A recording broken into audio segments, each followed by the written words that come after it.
Hello guys, in this video I'm going to show you how to turn off email notifications in the Vinted app.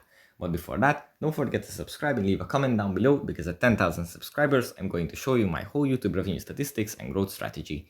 So without further ado, let's just jump right into it. First we have to open up the Vinted app. Here it usually opens up in the home menu, but from here we have to go into the profile menu.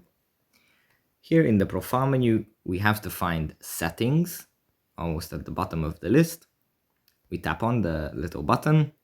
Here in the settings menu, we find email notifications.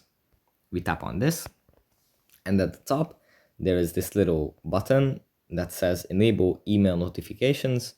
We tap on this, and then all of the email notifications that we were receiving up until this point from the app are turned off, and then from now on, we won't receive any email notifications from the Vinted group.